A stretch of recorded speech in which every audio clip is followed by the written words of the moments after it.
गरीब कुत्ता और उसके बहादुर पिल्ले की कहानी। एक छोटे से शांत गांव में एक गरीब कुत्ता रहता था। वो बहुत ही सीधा साधा और शांत स्वभाव का था।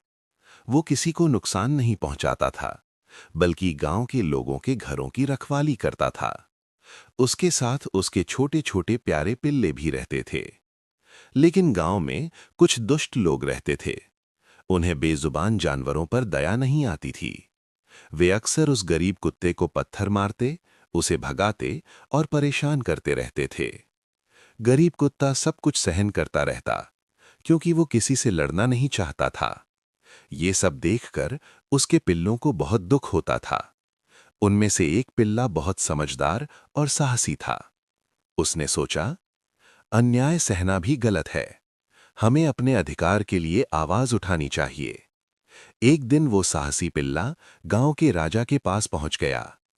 वो कांपती आवाज में बोला, महाराज, मेरे पिता बहुत गरीब और सीधे हैं। वो किसी को नुकसान नहीं पहुंचाते, फिर भी लोग उन्हें मारते और सताते हैं। क्या बेजुबान जानवरों को जीने का अधिकार नहीं है?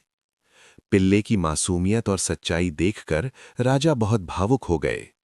उन्होंने तुरंत सैनिकों को गांव में जांच करने भेजा।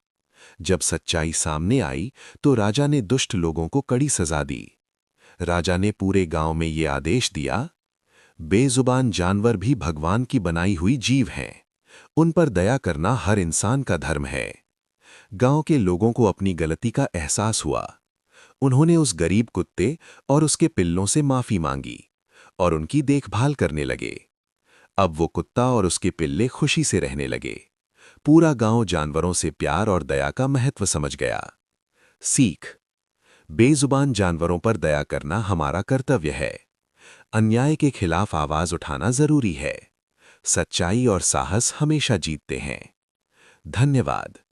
अगर आप चैनल पर नए हैं तो दादा दयालु यूट्यूब चैनल को लाइक एंड सब्सक्राइब करें।